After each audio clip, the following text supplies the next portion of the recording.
paz de Cristo para todos. Eu tenho muita certeza que a palavra do Senhor é algo que produz vida, que traz esperança e que nos dá uma nova dimensão do nosso viver. Eu estou apresentando para você mais uma mensagem que vai falar ao seu coração. E tenho também que dizer a todos vocês que nós possuímos uma série de mensagens em vídeos, em cassetes, em CDs e agora também em DVD. Se você quer receber um catálogo de todo o nosso material, é só você entrar em contato com a nossa central de telefones. É 0 operadora 21 2598 2019. Você pode receber na sua casa, no Brasil ou no exterior, todo o nosso material. Nós queremos pregar a mensagem que pode transformar a vida do homem. Se prepare, eu tenho certeza que Deus vai falar com você através desta mensagem.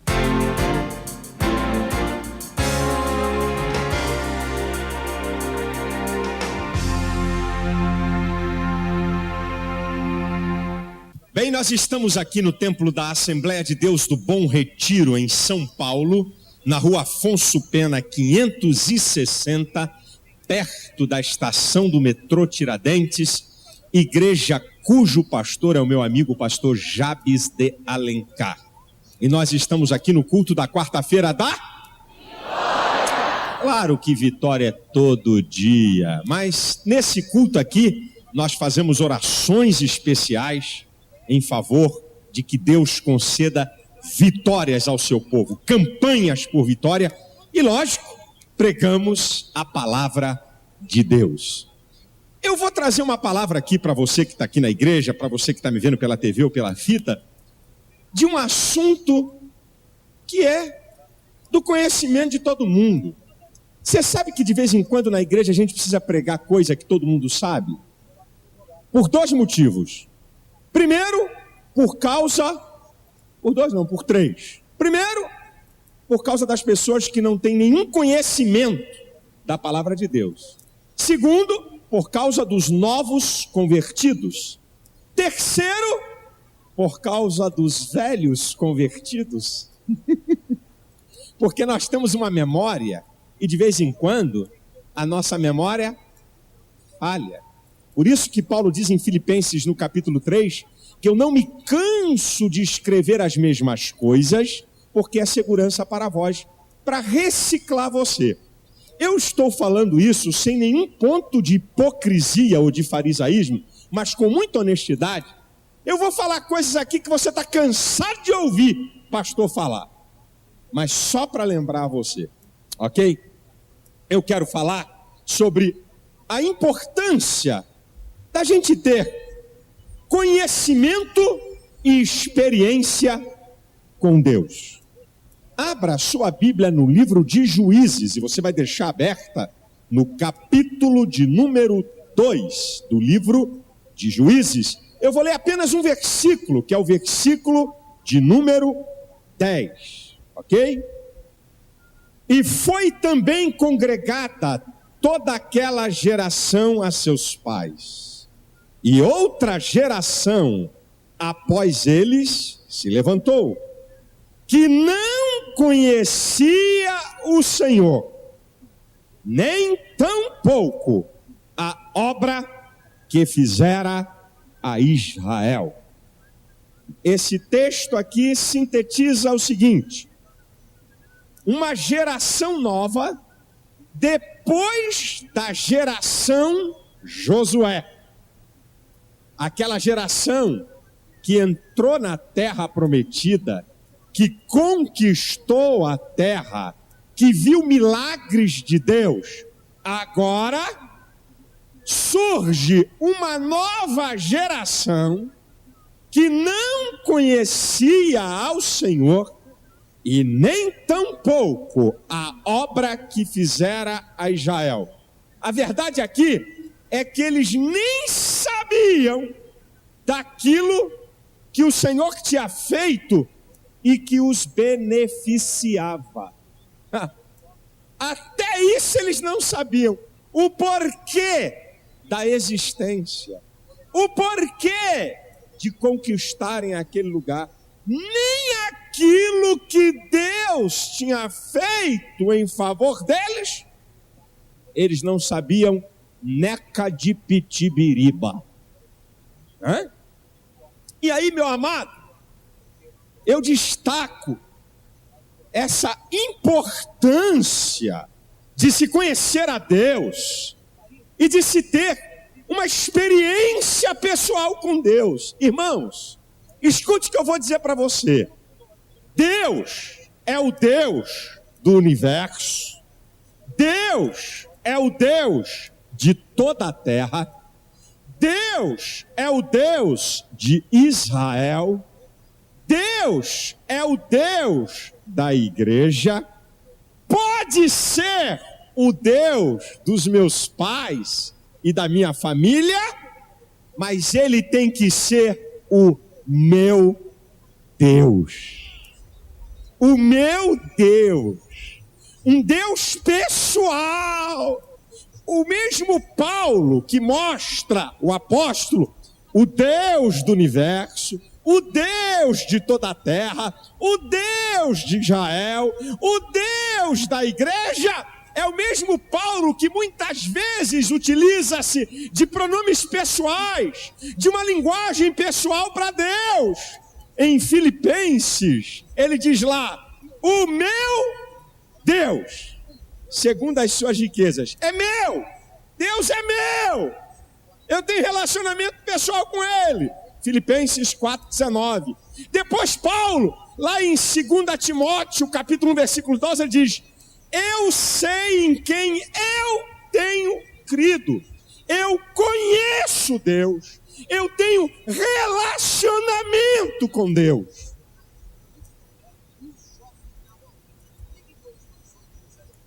Agora eu digo para vocês já sabem, só para lembrar, qual é a maior fonte para você obter conhecimento de Deus? Qual é? Qual é? Qual é a maior fonte? A maior fonte para se ter conhecimento de Deus é a palavra de Deus. E por que ela é tão desprezada? E por que o povo de Deus passa mais tempo com a cara grudada na TV do que separa um tempo para meditar na palavra?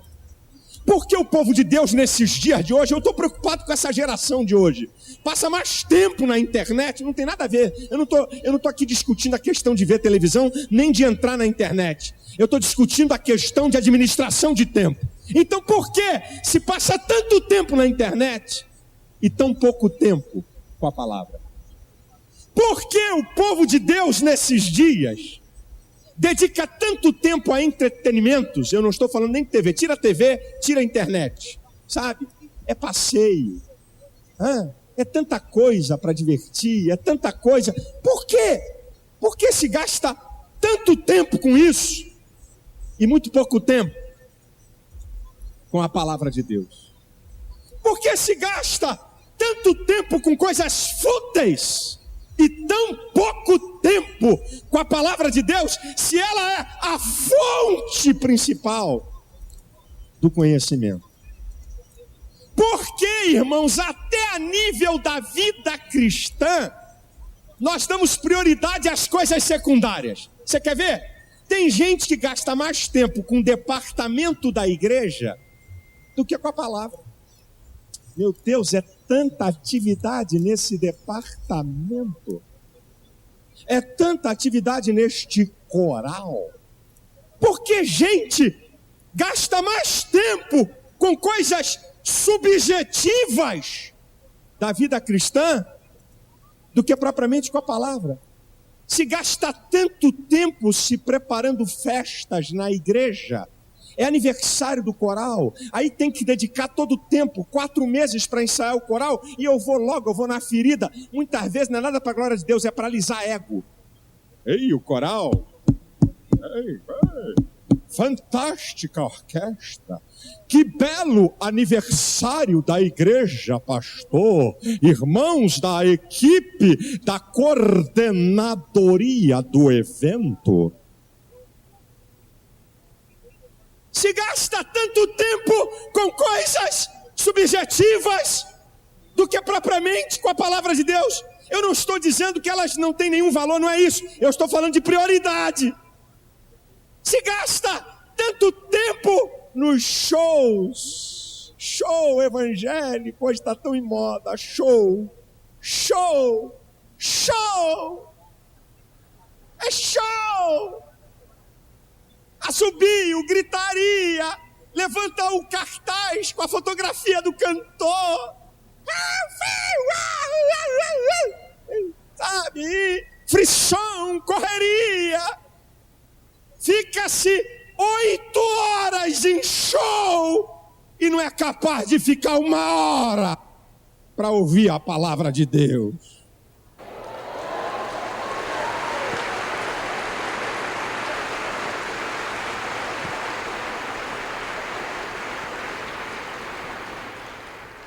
Porque muitos no meio da igreja não dão a importância à palavra de Deus. Porque muitos, quando começa o culto, quando começa a mensagem, ele cai fora antes da mensagem. Ou fica um grupo do lado de fora da igreja conversando fiado, ou vai embora.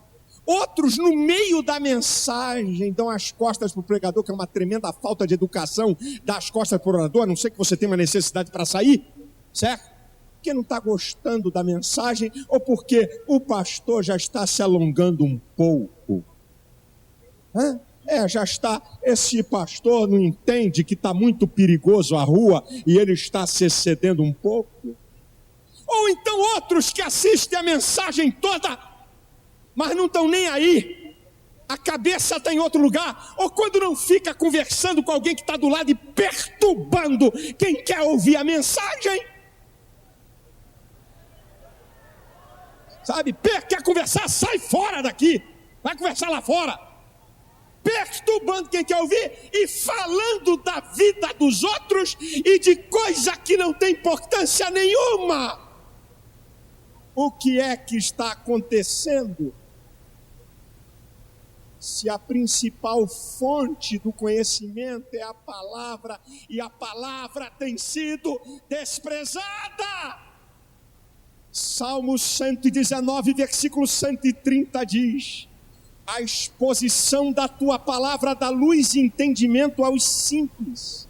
Salmo 119, versículo 97 diz: como amo a tua lei, é a minha meditação de dia e de noite. Salmo 1, os 3 primeiros versículos nos diz: bem-aventurado o varão que não anda segundo o conselho dos ímpios, não se detém no caminho dos pecadores e nem se assenta na roda dos escarnecedores. Antes tem o seu prazer na lei do Senhor, e na sua lei medita de dia e de noite, pois será como a árvore plantada junto a ribeiros, cujas folhas não caem, e dá o seu fruto na estação própria, e tudo quanto fizer prosperará.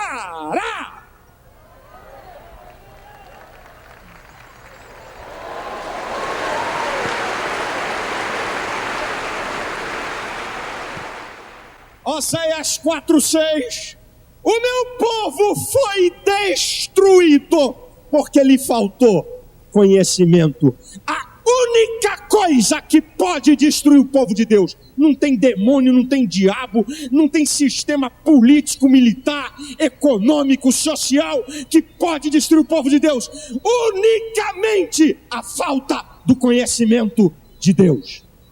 A maior fonte de conhecimento é a palavra de Deus. E qual é a maior fonte de experiência com Deus?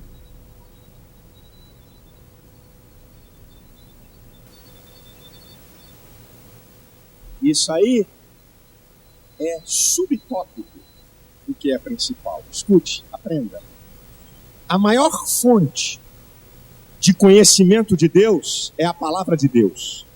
A maior fonte de experiência com Deus é a prática da palavra de Deus. Você quer ter experiência com Deus? Pratica a palavra de Deus. Você pratica? Você ora? Pratica a palavra de Deus. Você evangeliza? Está praticando a palavra de Deus. Cumpre os 2 primeiros mandamentos: amar a Deus e o próximo. Você vai ver quanta experiência você vai ter. Se você quer ter experiência, você tem que praticar. Você tem que colocar em prática na sua vida diária a palavra. Por isso que Jesus falou em Mateus capítulo 7, a partir do versículo 24: todo aquele que escuta as minhas palavras e as pratica, compará-lo-ei ao homem sensato que edificou a sua casa sobre a rocha. Desceu a chuva, correram os rios, sopraram o vento, e a casa não caiu, porque estava edificada sobre a rocha. Todo aquele que escuta as minhas palavras e não as pratica, não tem experiência nenhuma, assemelhá-lo-ei ao homem imprudente que edificou a sua casa sobre a areia. Desceu a chuva, correram os rios, sopraram os ventos, e foi grande a sua ruína. Você quer ter experiência com Deus, mas você quer um caminho mais fácil. Você quer ter experiência com Deus, é achando que quando o irmão falar uma profecia para você, aí vai ser a experiência com Deus. Pensando que quando o irmão contar uma visão, aí que é a experiência com Deus. Experiência com Deus é na prática da nossa vida, do nosso dia a dia. Quando eu, em consonância com a palavra, eu aplico a palavra no meu viver diário, nos diversos espectros da vida, e à medida que eu aplico a palavra, eu vou vendo a operação de Deus na minha vida, eu vou crescendo e eu vou tendo experiência com Ele. Portanto, irmãos, entenda como o diabo quer roubar a palavra de Deus da sua vida. Porque a palavra de Deus é a principal fonte de conhecimento e a principal fonte de experiência. E aqui, olha essa geração. Parece que eu estou vendo a música sendo tocada hoje.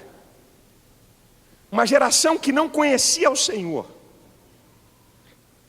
e nem a obra que fizera Israel. Aí tem mais um detalhe. Sabe qual é o detalhe?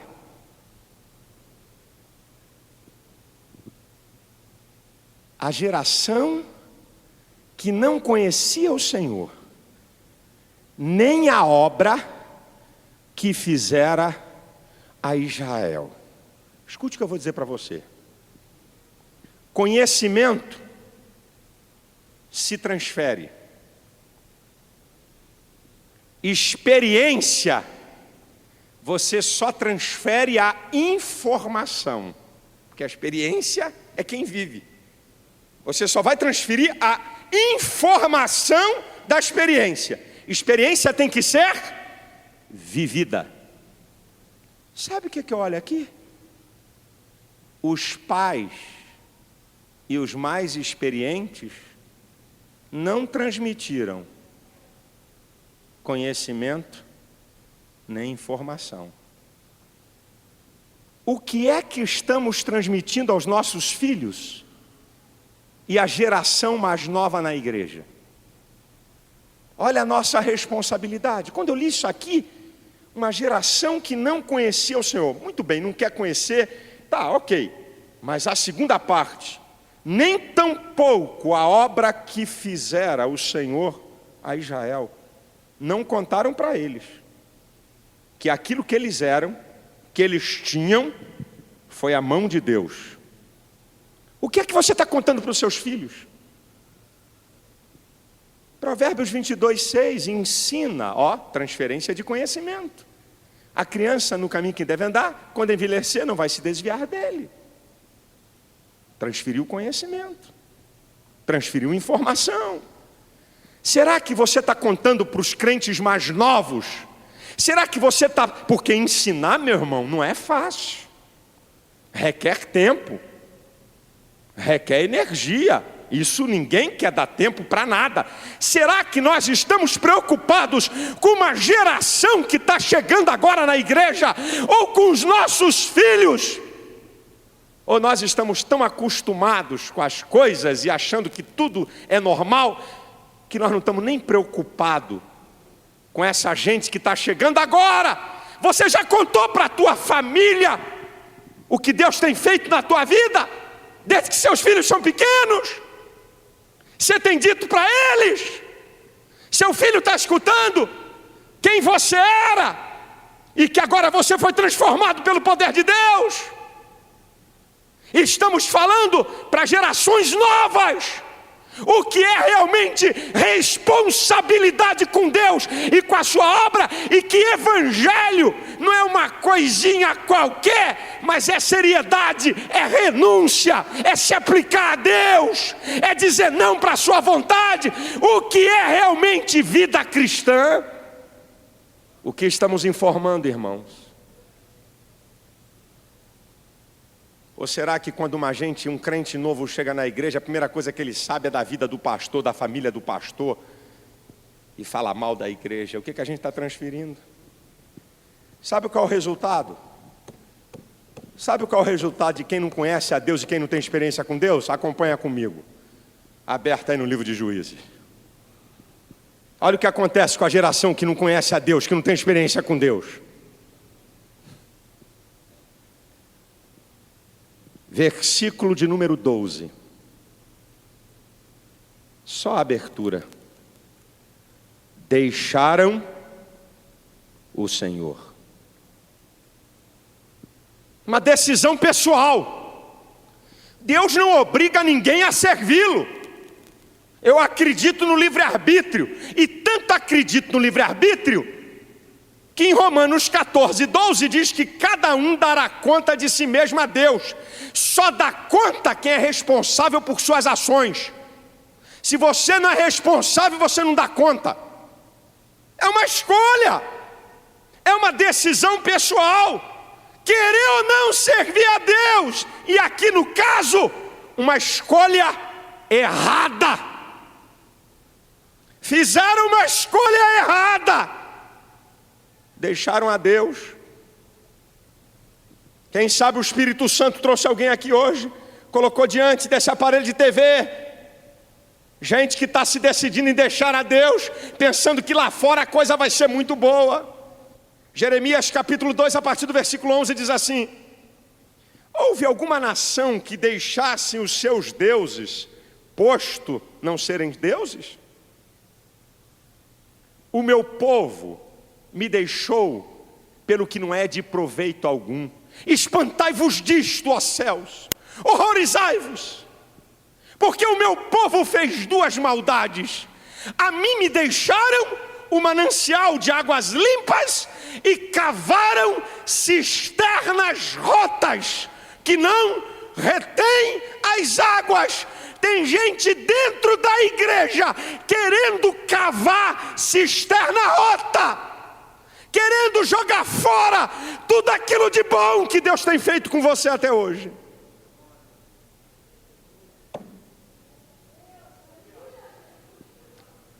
Deixaram ao Senhor, uma decisão pessoal, uma escolha errada.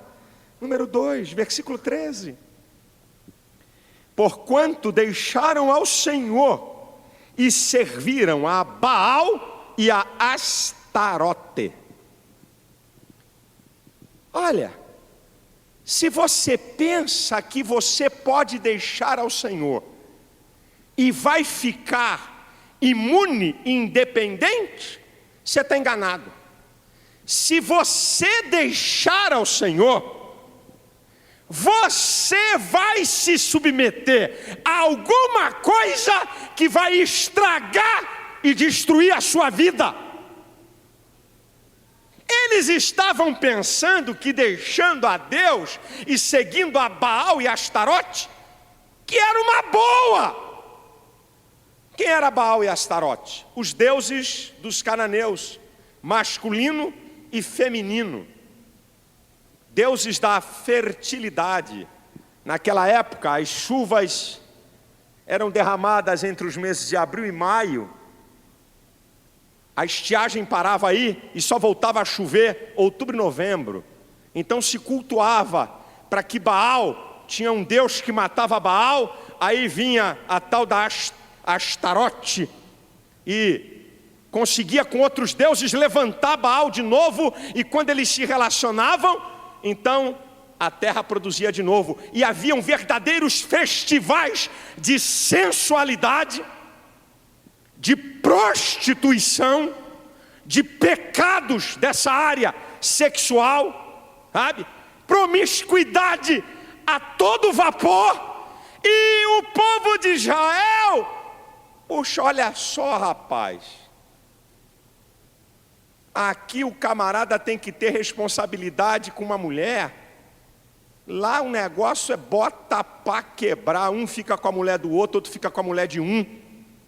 Ninguém tem responsabilidade com nada, uma prostituição danada, bacanal, o couro está comendo de tudo que é jeito. Eles estavam servindo a isso, e parece que o filme continua. Irmãos, eu estou aqui como profeta de Deus para vocês. Tem gente no seio da igreja vivendo uma vida errada, indo para motel com namorado ou sei lá com quem, na maior cara de pau, está dentro da igreja e toma ceia e acha que não tem nada demais, vivendo uma vida promíscua, vivendo relacionamentos pecaminosos, vivendo em adultério, e pensa: eu peço perdão e está tudo bem, e amanhã volta a safadeza de novo, e não está nem aí, e não tem temor nenhum.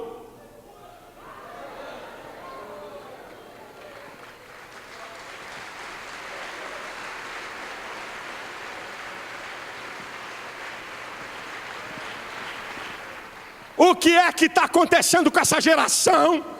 Que moças e moços dentro da igreja não estão sabendo esperar a hora certa. Quem fez o sexo é Deus, e é bom mesmo, porque tudo que Deus faz é bom.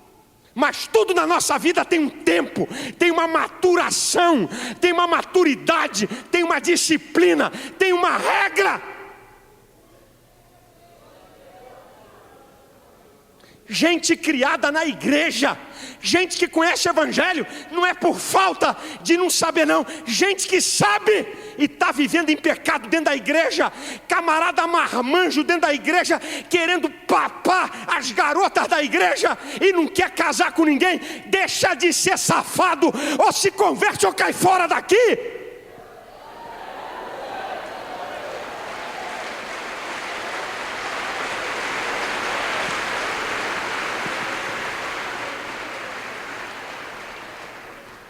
Gente que pensa que pode servir a Baal e a Deus.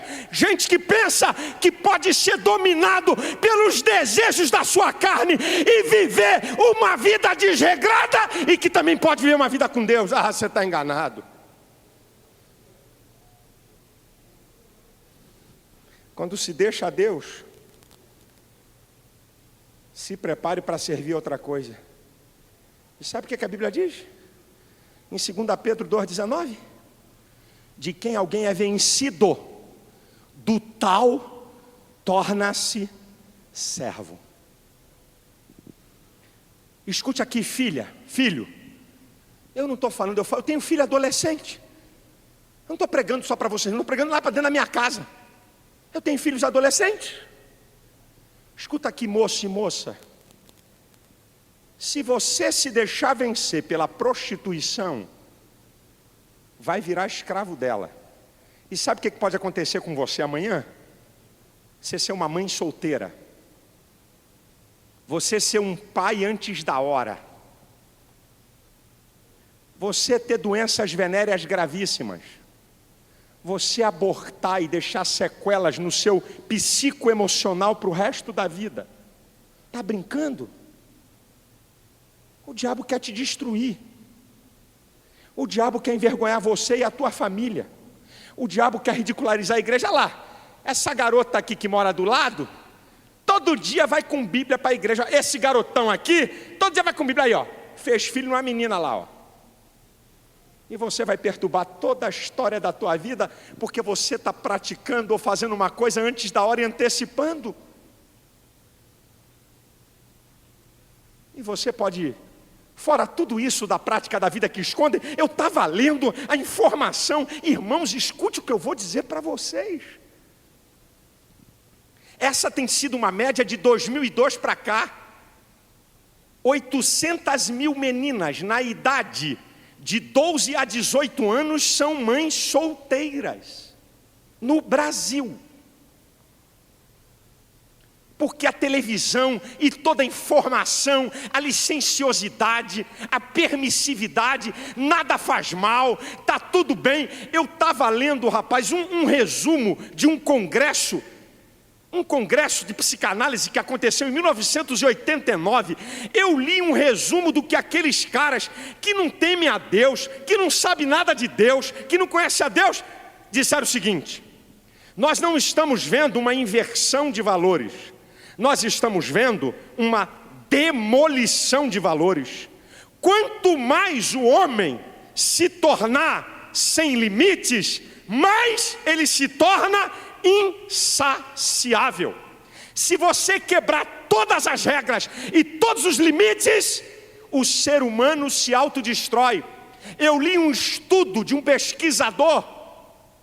Por quê? Império Romano, Império Grego, Império Babilônico, Império Assírio, por que esses impérios sumiram? O cara fez um rastreamento e mostrou que a promiscuidade é o principal fator da destruição. Abre tudo, libera tudo e nós vamos ver onde é que a sociedade vai parar. E a igreja é a mesma coisa. Não tem problema não, Deus perdoa, vamos deixar para lá. Vai ver o que acontece com a igreja. Mas o sangue de Jesus tem poder.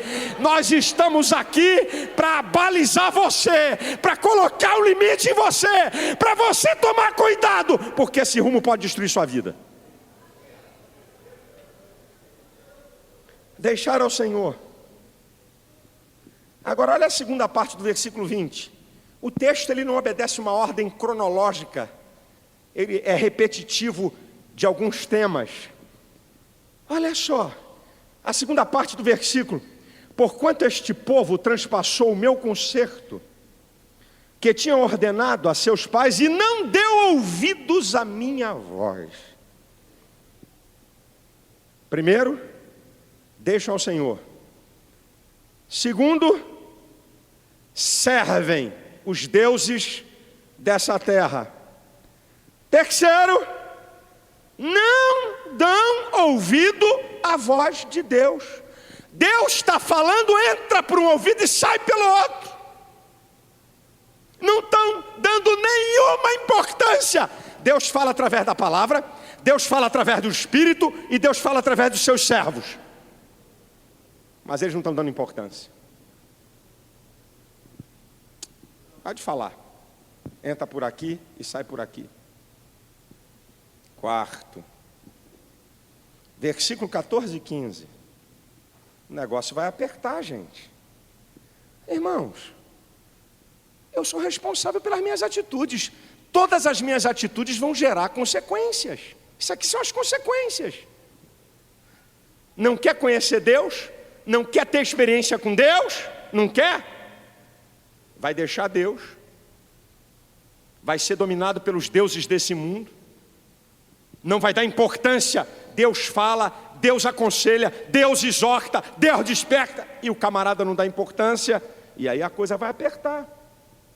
Versículo 14 e 15: pelo que a ira do Senhor se acendeu, significa que ela estava apagada, contra Israel, e os deu na mão dos roubadores e os roubaram, e os entregou na mão dos seus inimigos ao redor, e não puderam mais estar em pé diante dos seus inimigos. Por onde quer que saíam, a mão do Senhor era contra eles para o mal. Como o Senhor tinha dito e como o Senhor lhes tinha jurado, estavam em grande aperto. Aí o que é que acontece? Você não quer Deus não? Você quer abandonar Deus? Você não quer ter experiência com Deus, não? Você não quer viver uma vida com Deus? Os inimigos vão te derrotar. Perde o que tem. Deus deixa o inimigo levar o que você tem.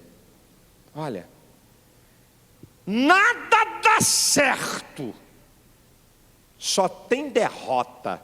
Olha que coisa, aonde quer que saíam, a mão do Senhor era contra eles para o mal. Nada dá certo. Tem gente aqui me ouvindo, está quebrando a cara há um tempão, se afastou do Senhor, deixou Deus, nada dá certo. E diz aqui, estavam em grande aperto, dificuldade total, crise por todo lado. Crise financeira, crise emocional, crise social, crise de tudo que é lado. Deixa Deus, meu amado, para ver o que te acontece. Eu estou citando a Bíblia.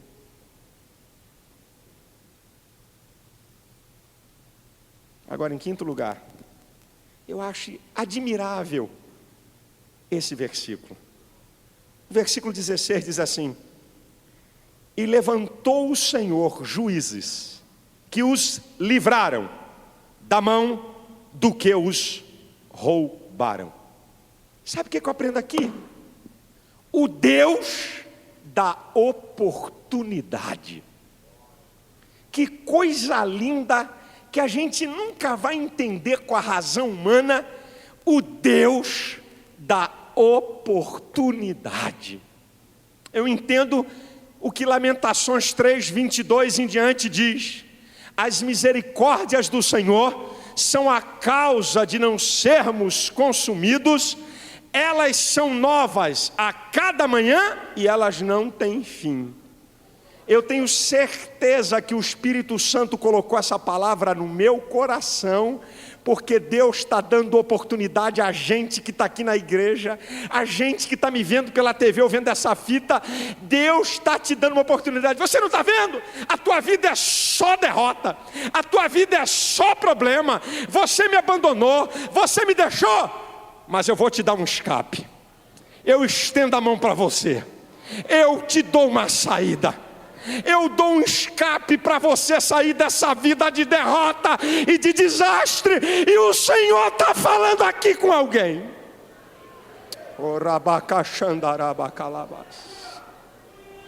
Apesar de toda essa tua caminhada errada de pecado, Deus está dizendo para você: eu sou o Deus da oportunidade.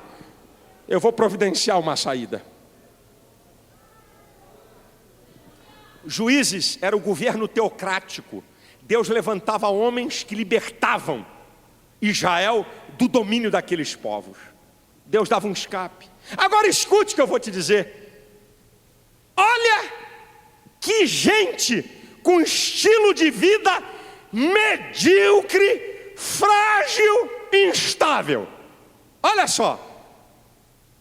Apesar do aperto, apesar do sufoco, apesar de perder, apesar de ser dominado por deuses estranhos, e mesmo Deus dando oportunidade, eles preferem uma vida medíocre, frágil.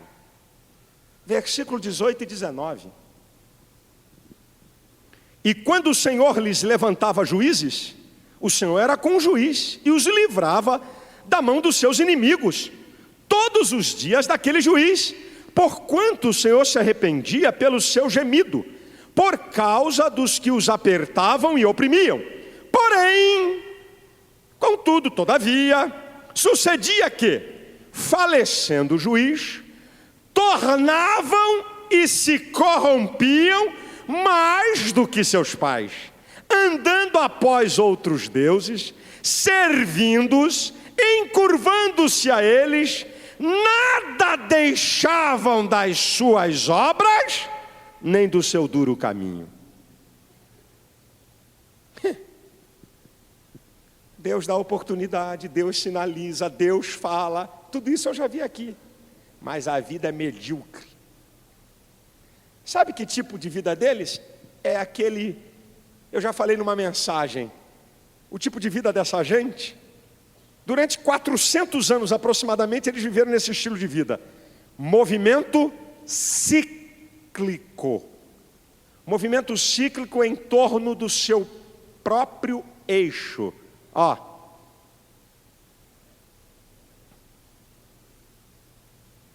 Não sai. Sabe qual é o resumo da história do livro de Juízes e da história dessa gente? Eu podia cantar uma musiquinha. Pecado, servidão, arrependimento, salvação. Pecado, servidão, arrependimento, salvação. Pecado, servidão, arrependimento, salvação. Viviam nessa vida.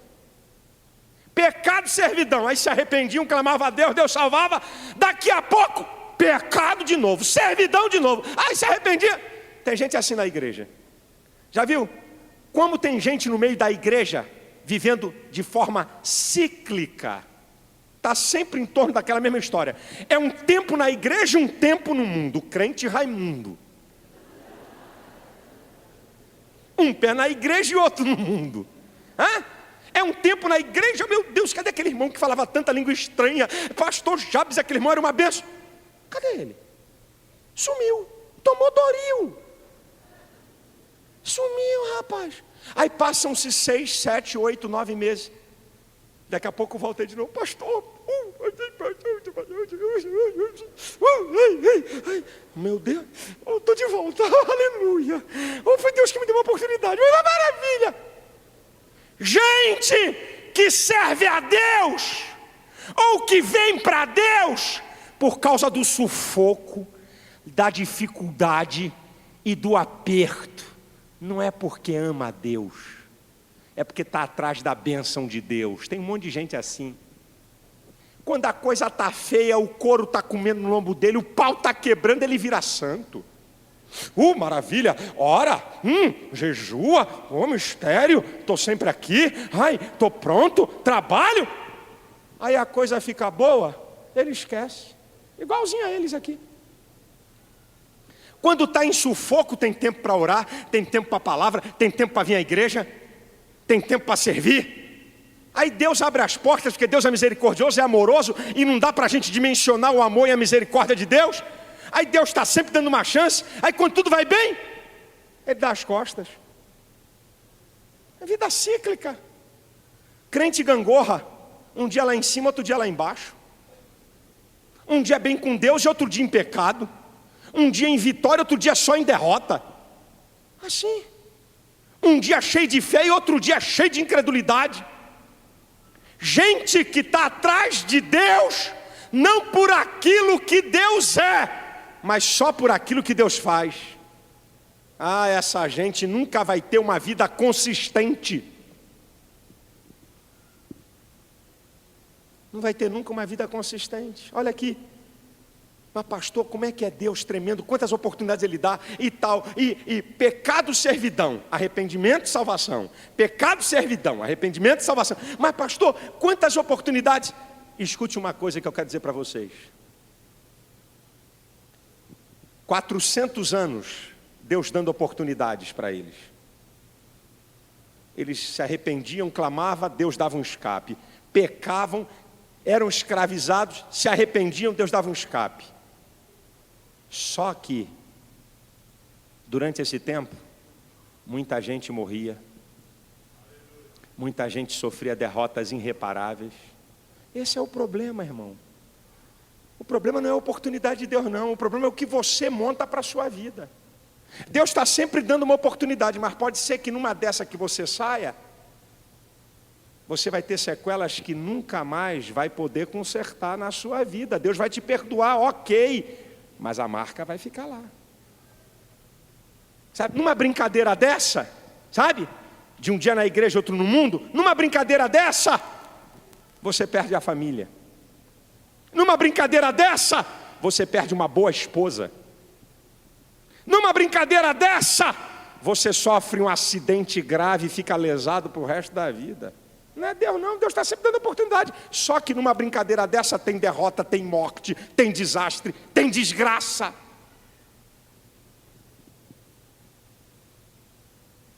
Agora, amado, isso aqui é com quem não tem conhecimento e experiência com Deus. Mas deixa eu dizer uma coisa para vocês, para que eu possa terminar aqui. Sabe qual é o estilo de vida daquele que conhece a Deus e tem experiência com Deus? Eu começo repetindo um texto que eu já li, mas agora eu vou repeti-lo todo. 2 Timóteo 1,12.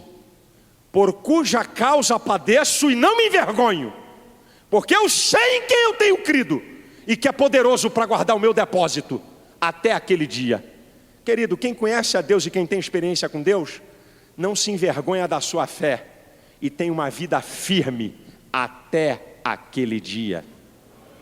Quem tem conhecimento com Deus, quem tem experiência com Deus, tem uma esperança poderosíssima, que excede o entendimento humano. Lembra de Jó?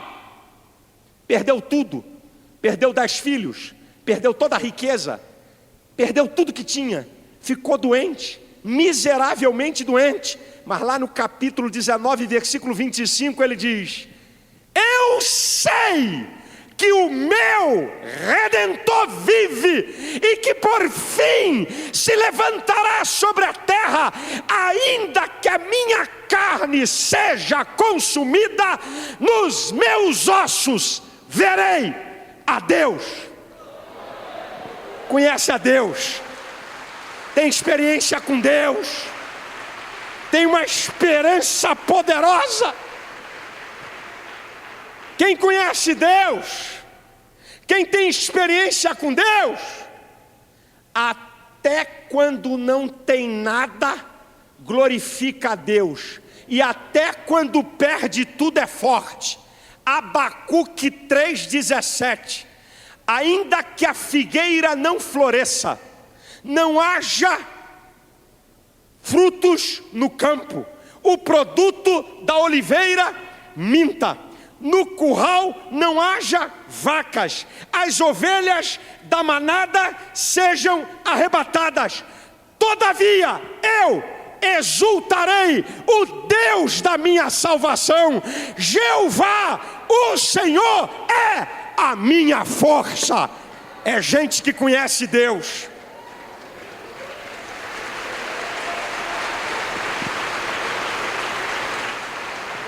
Quem conhece Deus e tem experiência com Ele, como diz Paulo em Romanos 12:2, não se conforma com esse mundo, não toma a forma desse mundo, não participa dessas mazelas e dessa vida de pecado que domina essa sociedade.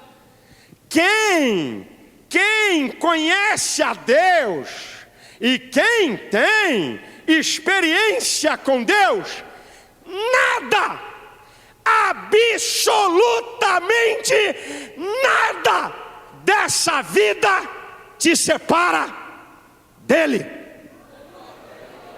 Eu cito o texto para provar. É Paulo, que conhece Deus, que tem experiência com Deus e que canta um hino da vitória em Romanos 8, do 31 ao 39. Eu vou citar para vocês: que diremos, pois, a estas coisas? Se Deus é por nós, quem será contra nós? Aquele que nem mesmo poupou o seu próprio filho, porventura não nos dará com ele conjuntamente todas as coisas? Quem intentará acusação contra os escolhidos de Deus? É Deus quem os justifica. Quem os condenará? Se Cristo morreu, está à direita do Pai e intercede por nós. Agora Paulo vai apertar. Quem nos separará do amor de Cristo? A tribulação, a angústia, ou a perseguição, ou a fome, ou a nudez, ou o perigo, ou a espada. Como está escrito: por amor de ti fomos entregues à morte todo dia, fomos reputados como ovelhas para o matadouro, mas por todas essas coisas somos mais do que vencedores, porque eu estou certo que nem a morte, nem a vida, nem os anjos, nem os principados, nem as potestades, nem o presente, nem o porvir, nem a altura, nem a profundidade, nem nenhuma outra criatura poderá nos separar do amor de Deus que está em Cristo Jesus, nosso Senhor. Aleluia!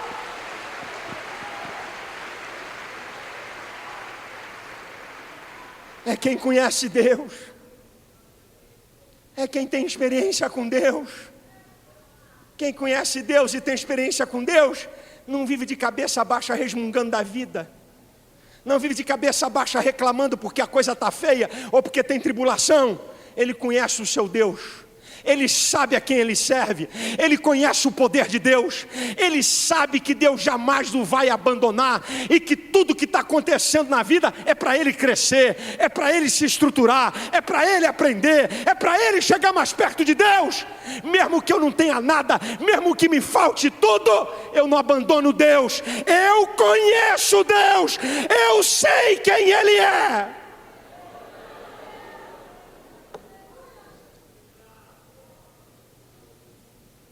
Que vida a gente quer levar com Deus?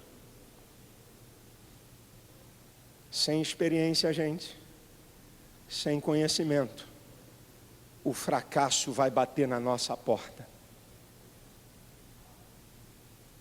Nós vamos começar a inverter valores. Nós vamos começar a achar que nada tem problema. Nós vamos começar a achar que todas essas mazelas do mundo são coisas normais da vida. Acontece mesmo. E aí, irmãos, a gente se torna insensível. Irmãos, eu não vou muito longe, eu vou terminar minha palavra. Eu não preciso ir há 50 anos atrás.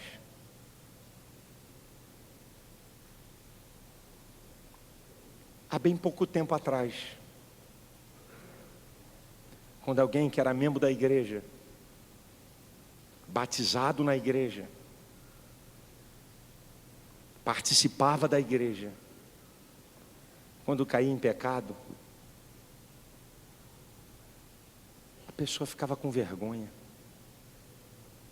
a cabeça dele fervia, havia um profundo arrependimento, ele se lamentava pelo pecado. Hoje eu tenho presenciado,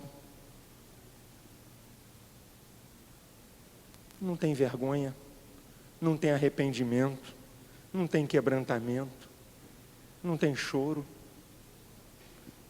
e até conta a vantagem. Também, pastor, conta para os outros, também, meu irmão, a mulher é um avião, cara, não deu, meu irmão, sabe?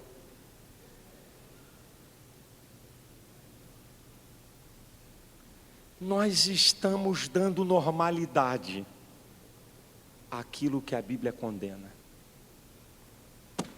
Antigamente, se fazia de tudo membro da igreja para manter o casamento. De tudo, até a última gota da estrada. Hoje em dia, se divorcia. E daqui a um mês está trazendo um novo namorado para dentro da igreja. Tranquilo, está tudo bem. Onde é que nós vamos parar? Mas quando é que um pastor que abandonasse a sua mulher porque não gosta do nariz dela, ou por causa do penteado dela, e eu vou mais profundo, porque arrumou outra. Quando é que um camarada desse poderia continuar diante da igreja, ensinando o povo? Quando é que um camarada desse poderia dirigir uma igreja? Tá, eu não estou aqui para lançar ninguém no inferno, porque eu também posso errar. E se eu errar, que Deus me guarda, eu só tenho um caminho: me consertar, me arrepender, para poder ter a misericórdia de Deus e do seu povo. Mas hoje não. O cara ainda quer justificar pecado. Eu não vivia bem com esta mulher, como é que eu poderia desenvolver meu ministério? Eu não vivia bem com ela, troquei a de 40 por uma de 20.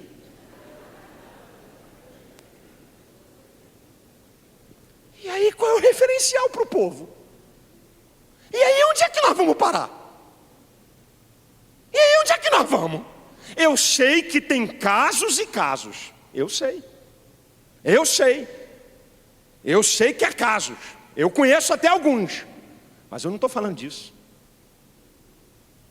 Eu estou falando de camarada que abandona a mulher porque já está adulterando com outra, porque já tem uma amante, é português claro. E depois até alguns que eu conheço, não dou nome aqui, porque o cara pode me processar, que já vive amaziado e arma para a mulher o trair, isso é maquiavélico. Isso é psicopata. Arma para a mulher pecar para justificar dele abandoná-la e se casar com outra. Eu sei o que é que eu estou falando. E a igreja? E nós estamos achando que está tudo bem. Eu não vim aqui dizer que eu sou mais santo, pelo amor de Deus. Eu não vim dizer aqui que eu não tenho erro, pelo amor de Deus. Eu sei das minhas falhas, eu sei que eu tenho que melhorar. Uma vez eu estava pregando duramente sobre isso. Sabe o que um colega disse para mim? Cuidado, Malafaia, porque amanhã pode ser você. Você sabe o que eu disse para ele? Eu disse, olha, tudo que é pastor, não vamos mais pregar a palavra, porque todos nós podemos pecar. Ninguém mais vai falar nada, ninguém mais vai exortar. Eu disse para ele, querido, só tem um detalhe, eu estou em pé e tenho autoridade espiritual e moral para falar. Enquanto eu tiver, eu vou usar essa autoridade para falar. E se amanhã eu cair, eu só tenho um caminho. Já disse e repito: quebrantamento, arrependimento e carecer da misericórdia de Deus e dos irmãos. Só tenho esse caminho. Não tem, é para mim, é para qualquer um. Agora essa conversa que eu não vou falar porque eu posso cair, que conversa é essa? Que papo é esse? Eu estou aqui para dizer que prostituição é pecado e leva para o inferno, que adultério é pecado e leva para o inferno. Se você levar uma vida de engano, de roubo, leva para o inferno. Se você levar uma vida de trapaça, leva para o inferno. Se você for dominado pela bebida, pelo cigarro, pelas drogas, leva para o inferno e destrói a tua vida. E vou continuar a falar.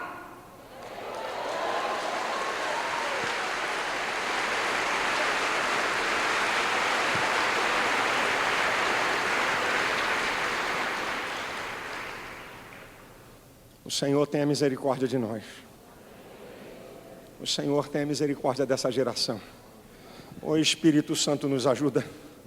Não deixa a gente se acostumar com o pecado, não, Senhor. Não deixa a gente achar que é normal os erros dessa sociedade longe de Deus. Não deixa a gente achar que tudo é assim mesmo. Não deixa, nos incomoda. A gente não pode tomar forma desse mundo. A gente não pode aceitar essa sociedade pervertida longe de Deus e querer trazer toda essa bandalha para dentro da igreja e achar que tudo está bom. Não! Se você está no pecado, se arrependa, se quebrante, se lamente, chore e se conserte.